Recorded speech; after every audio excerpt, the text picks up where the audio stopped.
좌파 이념 독버섯이 자유민주주의 대한민국 정통성을 갉아먹고 있습니다. 피우진 보훈처장이 드디어 이 정부 본심을 드러냈습니다. 반대한민국 북한 공산주의자 김원봉에 대한 독립유공자 서훈 수여 가능성을 언급했습니다. 김원봉이 누구인지 잘 아실 겁니다. 뼛속까지 북한 공산주의자입니다. 어제 우리 당 의원께서 김일성에게도 서훈을 줄 거냐라는 질문이 모든 것을 함축한다고 생각합니다. 대한민국 건국을 방해한 자에게도 훈장을 달아주겠다고 합니다.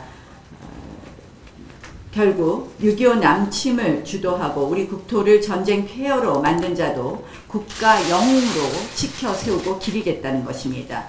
손혜원 부친 서훈 기록은 공개도 하지 않습니다. 그 의도가 무엇이겠습니까? 이 나라 자유민주주의 정체성의 뿌리를 뽑아버리고 좌파 이념 독재의 뿌리를 다시 심겠다는 것입니다. 말 그대로 셀프 적화입니다. 이 말씀을 드리면 젊은 분들이 과연 그럴 수 있을까 하지만 서서히 우리는 그렇게 젖어들고 있는 것입니다. 우리 모두 경계해야 되는 것입니다. 어제 김현철 장관 후보자 청문회도 마찬가지입니다. 말씀드린 대로 북한 통일 전선부장 청문회를 방불케 하였습니다. 김 후보자가 대학에서 강연한 자료를 보면 이 부분에 대해서는 정진석 중진 의원님께서 잘 지적하셨지만 도끼 만행 사건을 판문점 나무 자르기 사건이라고 했다고 합니다. 북한 인권 탄압 사례를 들어보라는 질문에는 끝끝내 회피했습니다. 그래도 장관직은 탐이 났는지 이제 와서 천안함 폭집, 박왕자 씨 사건에 대해서는 입장을 바꿨습니다. 오직 청문회 하루만 버티고자 하는 심산이로밖에 보이지 않습니다. 또한 이 김현철 후보자가 장관을 맡겠다는 통일부는 이미 적합코드에 맞춰서 탈북단체를 억압한다는 이야기가 나옵니다. 한마디로 북한 인권 블랙리스트입니다. 탈북자들의 염원을 외면하고 오직 북한의 비위만 맞추는 통일부입니까? 다시 한번 말씀드리겠습니다. 김현철 후보자 철회하십시오. 그리고 탈북단체 블랙리스트 의혹에 대해서는 조사가 필요합니다. 여당과 일부 야당의 선거제 공수처 야합이 한층 업그레이드되고 있습니다. 바른미래당에서 기소권 없는 공수처를 제안했습니다. 문재인 정부와 여당이 밀어붙이던 공수처와는 거리가 있습니다.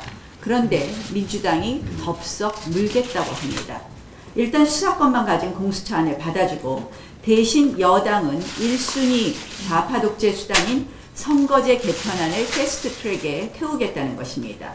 50% 권역별 연동형 비례제만 패스트트랙에 태우면 정치권이 재편되면서 안정적으로 좌파연합의회가 탄생합니다. 그러면 내년 총선을 앞두고 정계 개편의 회오리 바람 속에서 공수처법은 수정안을 제출할 것입니다. 수사권, 기소권 모두 가진 무소불위의 공수처 설치가 가능합니다. 한마디로 민변검찰청이 탄생하게 됩니다. 이렇게 공수처도 만들고 선거제도도 개편하면 본격적으로 그들이 원하는 좌파연합 장기독재 체제가 구축된다고 생각을 합니다. 창원 성산 단일화에서를 한번 보십시오. 집권 여당이 5석의 소수당에게 양보했습니다. 20대 총선에서는 30여 개 지역에서 단일화를 했었습니다. 현행 선거제도에서도 이렇게 야합이 반복되는데 연동형 비례까지 도입하게 된다면 그때는 야합이 일상화될 것입니다. 그래서 공수처와 선거제 개편 반드시 막아야 합니다. 바른미래당이 현명한 판단을 해줄 것을 기대해 봅니다. 이 김학의 사건에 대해서 한 말씀 드리겠습니다. 오늘 조금 말씀이 길어서. 이 어제 보면 진상조사단에서 이 공개한 편지에 따르면요, 김학의 그 전 차관을 윤모 건설업자에게 연결해줬다는 A모 변호사가 나옵니다. 근데 그 A모 변호사는 예전에 최순실 특검의 특검보였다 이런 주장이 있습니다.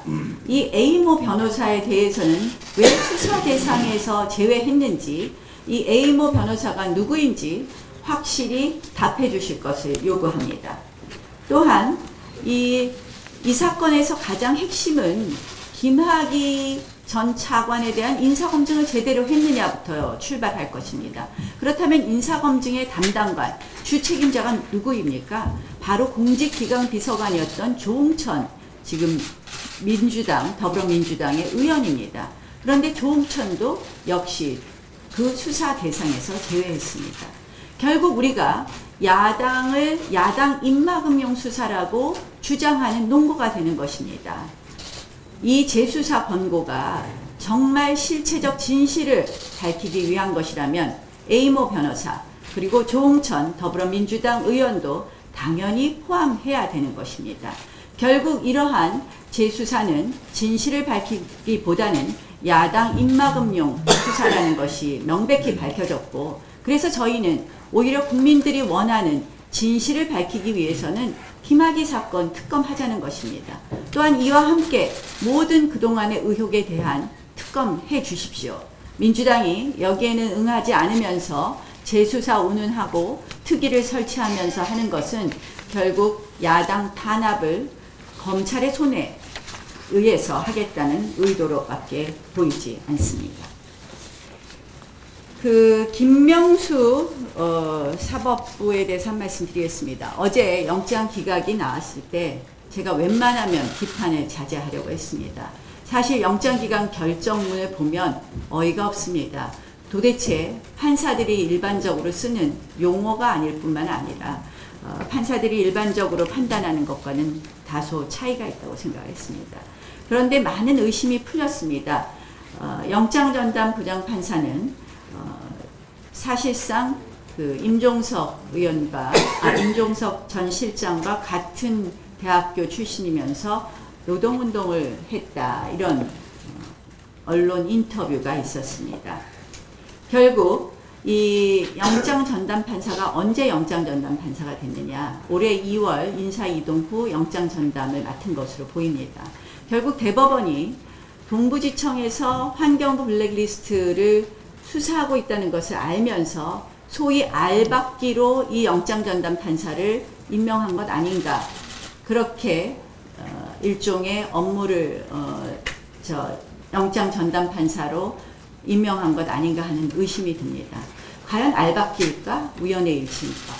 또 하나 있습니다. 김경수 사건의 주심판사가 이번 인사이동으로 바뀌었습니다. 재판장은 안 바꿨지만 주심판사를 바꿨습니다. 그런데 주심판사 역시 이번에 새로 된 주심판사는 우리법연구회 출신입니다. 인권법연구회겠죠. 결국 이것도 바꿔치기이냐 우연의 일치이냐라는 의심이 듭니다. 결국 우연의 일치라는 것이 반복된다면 그 우연의 일치를 알박기나 바꿔치기라고 의심하는 것이 합리적 의심이 됩니다. 이 정권의 사법 장악의 우려가 현실화되고 있습니다.